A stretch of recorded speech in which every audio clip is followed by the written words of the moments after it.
men, and I use the term loosely. The bike in front of you, I don't think you've seen it before. I don't think I videoed any of this. I rebuilt the engine a couple of months ago. The owner, in the meantime, rebuilt the chassis and brought me the chassis, I don't know, a month ago or thereabouts. And I installed the engine, had to hook up front brake, rear brake, oil tank, battery box, do the wiring, the usual kind of stuff. So this is done. I'm going to push it outside and fire it up, and we're going to see how it runs. Hopefully it'll run good and I'm done messing with it. What I want to do with it here right now for purposes of this video is let's take a look at some of the V-twin parts and see how V-twin and TED Cycle made out with getting me usable parts for this bike. Okay, battery strap and cover. Fit good, didn't have to cut, weld, grind, manipulate. It fit out of the box. Very impressive. TED Cycle, you got that one right. Okay, peg mount. You guys were close, TED Cycle, but you blew it. It slid over the splines on the frame okay, but it wouldn't go on all the way. And as it turns out, this top part of the peg mount was hitting the primary cover and wouldn't allow it to go on all the way. This part in here was considerably fatter than it needed to be and fatter than a stock peg mount. I ended up having to take a grinder to it. I got it to fit good. So this one needed modification. You know, it was a good looking part. It looked like it should be okay. But you know, I had to grind it off, and of course it fucked the chrome up, but it's up in an area where you can't see it over here. You know, if you're going to give me parts that don't quite fit right, give them to me raw. Give them to me unplated, unchromed, unpainted. If it's likely I got to grind on it, maybe weld on it or whatever, just give it to me raw, and I'll fucking finish it up myself. Okay, next, foot peg, TED Cycle. Should be a simple part. Should be easy to manufacture. Looks okay. I always find their rubbers a little flimsy compared to the original rubbers. But anyway, the bolt and the bolt holes on the peg mount and the peg, it didn't line up. The holes were a little on the small side. I had to open them up. They didn't quite line up with the holes in the peg mount. I had to jimmy it around. I had to beat it in there. So you failed. Once again, another simple part and you failed. If you're going to give me a part that doesn't fit, give it to me raw. I'll cut it, I'll grind it, I'll weld it, I'll drill it, whatever, and I'll paint it myself. Just give me a few bucks off and give me the raw part, okay? Okay, Cycle electric generator from TED Cycle. I buy them there because I get a good price on them. Of course, TED Cycle didn't make this, and this thing is beautiful, absolutely perfect. My experience has been that these run fine, last a long time, so very happy with the generator. Moving around to the other side, sprocket cover. This fit. Almost to my surprise, it fit. I didn't have to do anything to it. It fit. This crankcase, just FYI, was all jacked up where the mounting surfaces were for the sprocket cover over here. And the over the years, the alignment dowels had gotten broken out, and I had to reload. I had to fill in the holes because they were all jacked up, and re-drill the holes for the alignment dowels. And I used another sprocket cover as a pattern, and by God, the V-twin cover matched the donor cover I used to locate the holes, and it fit. So good job on a sprocket cover. Kickstart lever. This is a V-twin, stainless steel polished. It's beefy. Man, this thing is beefy. It fit, and I was able to tighten it up so that it pinches on the shaft. So this is secure.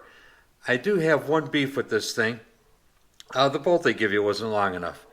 I had to get another bolt, but in the world of V-twin, that's not a big deal. I mean, it didn't involve grinding, cutting, welding, drilling, or whatever. Just got a longer bolt. So, yeah, this stainless steel heavy-duty Kickstart lever is a gem.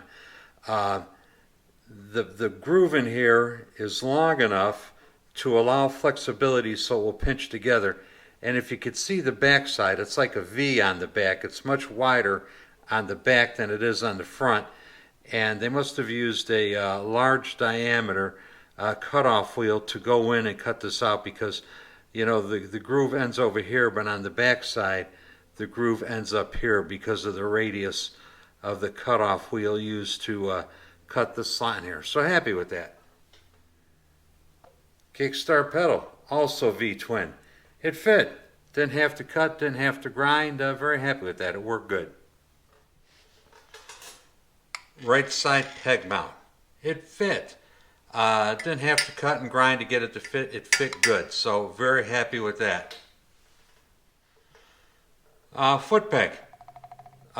Same as on the other side. The holes in the peg mount didn't line up with the holes in the peg. They weren't quite the right size. I had to grind them and drill them and beat the bolt in, but once again, if you're going to give me a part that doesn't fit right, give it to me raw so I could do whatever I need to it. Gear shift lever. And this is what bugs me about Ted Cycle.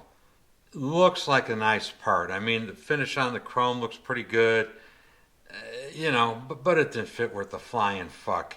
The hole over here where it slides over the gear shift shaft wasn't big enough. The shaft is nominally a ½ inch, and I think this one measured out to 0.97 or something like that. The hole in the gear shift lever was like 0.460. 40 thousandths too small. No amount of hammering a screwdriver into the slot to spread this was going to make it big enough. Had to drill the hole out. Of course, there's the spline shaft and a splined lever.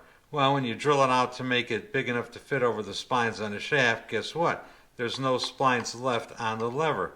So you have to tighten the living piss out of this bolt. Hopefully I got it tight enough so that it won't slip on the shaft for this owner. Number two thing wrong with this, it's too fucking fat.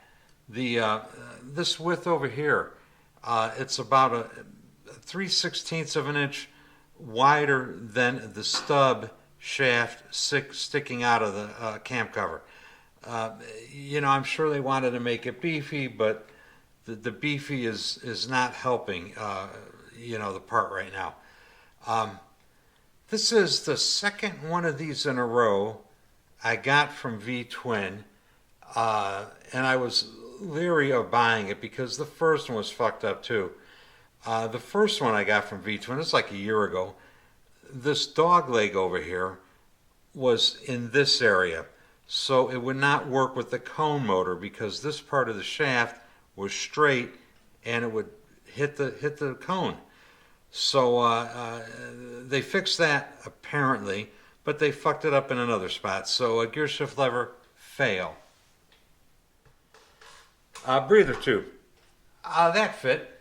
Not much of a part. I tell you, I was getting worried though because it looked like the part that extended up into the cam chest over here was too long, and I kept tightening and tightening and tightening, and I thought I was going to bottom the nut on the cam cover before the tube got tight, but it tightened up just fine. So they got that correct.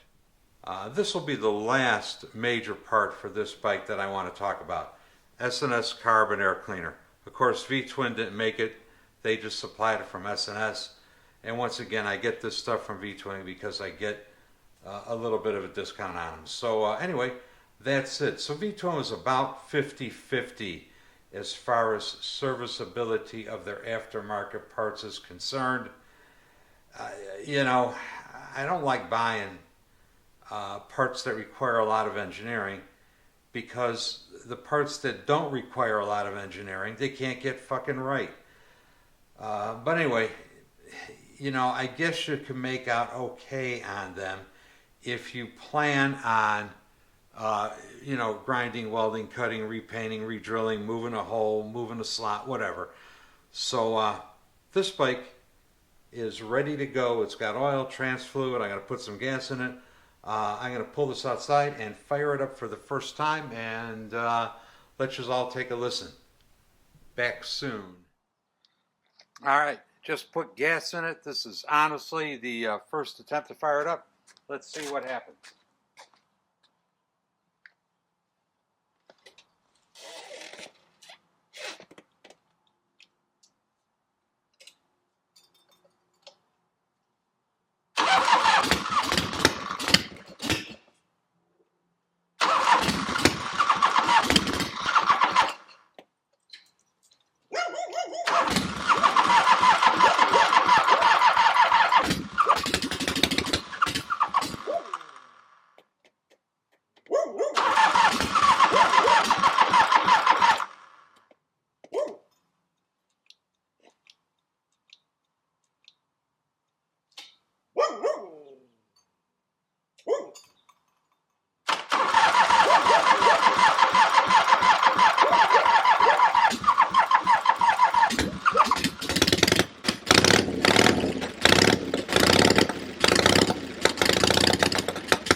Got a little leak at that drain plug at the top front rocker box.